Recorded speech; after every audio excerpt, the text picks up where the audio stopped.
Mga boss, update tayo sa ating mga biik. 16 days old since birth mga boss. Yan. Yung iba malalaki na rin, yung iba ay maliliit talaga. So maliliit din kasi yan nung inilabas ng inahin nila mga boss. Yan. So 16 days old pa lang naman yan mga boss. At baka lalaki pa naman yan mga boss sila, no. Yan. Yung inahin natin mga boss, oh, yung nangangayayat na. So, nangayayat na yung inay natin, oh. Labas na yung ano. Labas na yung buto sa likod. Kasi ang lalakas na dumi din ng ating mga biik. So, ito yung pinakamalaki sa kanilang mga boss, oh. Yan, lalaki. Tsaka yun, oh, babae. Yan, so 12 sila to mga boss. 12 kasi yung biik nito. Yan. Ang lalaki na rin ng iba. Yung iba talaga ay nahuli. Ito. Yan, oh, labas din yung buto. So hindi kasi siya maka ano mga boss. Hindi siya makadidi masyado kasi inaagawan siya ng mga malalaki mga boss. Ayan, umiinom na sila ng tubig. So, umiinom na rin sila ng tubig mga boss. At kumakain na rin sila. So dito ubos yung feeds nila. So doon may konti pang natira mga boss. At dito ay ubos rin. Yan. Ubos rin dito mga boss yung feeds nila. Yan. So yan, oh, kumakain na din mga boss, oh. Yan. So kakain din naman yan sila mga boss. Kasi nadumididi pa naman kasi sila, kaya di palos nila maubos yung feeds natin. Yan. So may inom na rin sila mga boss, oh. Yan, marunong nang uminom ng tubig. Yan, so yung tubig natin mga boss for prevention, linagyan natin yan ng gamot. So Aprolite lang yan mga boss yung linagay natin para hindi sila mag dumi ng basa mga boss. So for prevention lang naman yan mga boss, hinaluan natin ng Aprolite. Yan, umiinom na sila mga boss.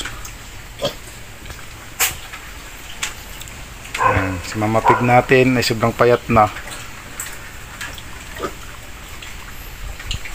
Yan, oh. Inom na, oh. Yan.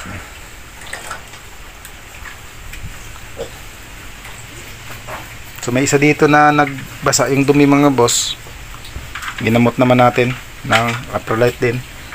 So yung isang sachet ng Aprolite mga boss ay nilagyan natin ng tubig, 40 ml na tubig. Tapos nagpainom tayo sa biik na yon ng 2 ml. So umaga 2 ml, sa hapon 2 ml din. So nawala na rin yung kanyang ano, yung kanyang basang dumi. So ganun lang kabilis mga boss, no. Maggamot ng mga nagtataing biik na dumidede pa. So kahit hindi nga natin gamutin yan mga boss, eh kusang nawawala yan. Bawasan lang natin yung pagkain ng ating inahin pag ganyan na bumabasa yung dumi nila. So ibig sabihin lang yan mga boss ay sobra sa gatas yung ating inahin. So palagi niya pinapadede yung kanyang mga biik, kaya lumabasa ng dumi. So ganyan lang yan mga boss. So yung gawin lang natin dyan mga boss ay bawasan lang natin yung pagkain. Mga 2 araw na bawas tayo sa pagkain ng inahin. Pag medyo wala na, pag mawala na yung basa ng ating mga biik, so unti-unti rin natin ibabalik. Huwag nating ibalik sa dati niyang kain kung gaano kadami mga boss. Ano lang natin, paunti-unti ibalik natin doon sa inuubos niyang pagkain sa isang araw mga boss. Yan. Mawawala na rin yung ating basa dumi ng ating mga biik mga boss. Kasi ito yung isa, natutulog, oh. So busog na yan mga boss. So nakapon ko na ito mga boss, nung ika-14 days nila ay kinapon ko na po sila mga boss. So yung ating mga biik na ito. So dati nung kinapon ko ito mga boss ay 2 butas yung ano, 2 butas yung ginawa ko sa itlog nila mga boss. So ngayon inisa ko na lang para madali siyang gumaling. Pag 2 kasi yung butas mga boss ay medyo ano, medyo matagal gumaling kasi ano, tulad nito mga boss, oh. Yan, oh. Nakita nyo mga boss yan, oh. Yan, isang butas lang yan. So ibig sabihin mga boss ay so, ito mga boss 14 days. So 2 araw pa lang ito. Simula nung pinakapon ko sila. Simula nung kinapon ko sila mga boss ay 2 araw pa lang ito. At yan mga boss, oh, isang butas lang yung ginawa natin. So lahat yan mga boss isang butas. Ito din, oh. Yan, isang butas din yan mga boss, oh. Yan. Dati kasi mga boss magkakapon ako ay 2 butas yung ginagawa ko. So matagal gumaling, oh. Inaabot ng 5 to ano, inaabot ng 3 to 5 days. So ngayon mga boss, isang butas lang yung ginawa ko ay ano, magaling na agad. 2 araw pa lang yung nakalipas magkatapos tayo magkapon, oh. So hindi ko lang kasi mga boss na videohan, no, pag kapon ko. So sa susunod mga boss ay nagawin natin para makita nyo talaga mga boss kung paano ko kinakapon yung aking mga bake dito mga boss. Yan. So first timer din pala ko mga boss sa pagkakapon, no. So 2 times ko pa lang yung ginawa dito sa aking baboy. Yan. Yan. So dumididi na sila mga boss. Kita nyo naman mga boss, kahit nakatayo yung ating inahin ay pinapadidi niya yung ating mga bake kasi nga mga boss ay nahihirapan na siya sa ano, sa kulungan natin. Mahaba kasi yung katawan ni Mama Pig natin. Pag nakahiga siya ay sumasandal siya dyan sa likod. So mahirap talaga. Nahirapan siya kaya kahit nakatayo yung mga boss ay nagpapadidi yan. Yan. So dati naman mga boss ay hindi naman yan ganyan magpadidi. Nakahiga naman yan siya. Ngayon kasi mga boss ay lumaki siya masyado kaya yan, oh. Medyo nahihirapan siya siguro kaya ganyan na lang siya magpadidi mga boss. So, yung iba nga dyan mga boss hindi makadidi kasi hindi pa abot yung ano, yung mga didi ng ating inahin ay hindi pa naaabot ng ating mga biik.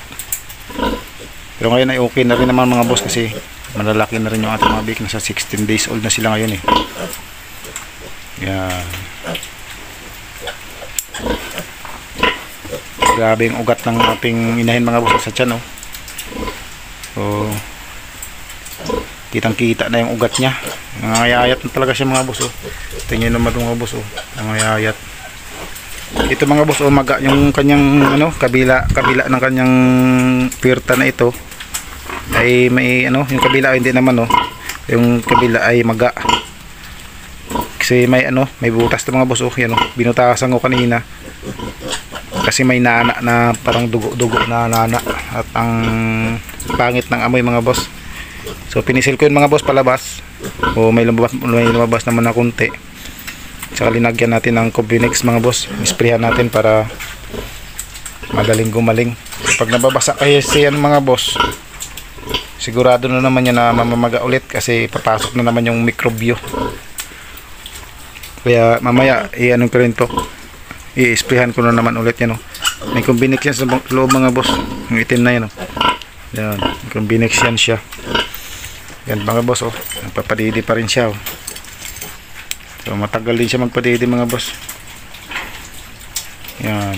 So yung kinakain pa lang nito mga boss sa akin ay ano, 4 to 5 kilos per day.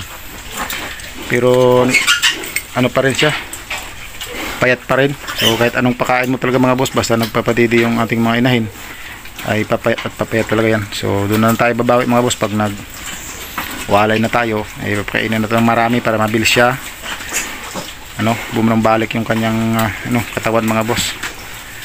Yan, so sana ay magpabuntis pa siya mga boss, no? Sa susunod natin na pag-iay sa kanya mga boss. Yan. Yun. Yan. Pag nakahiga na yun mga boss, ayaw na yun magpadidi. Yan. Yan mga boss.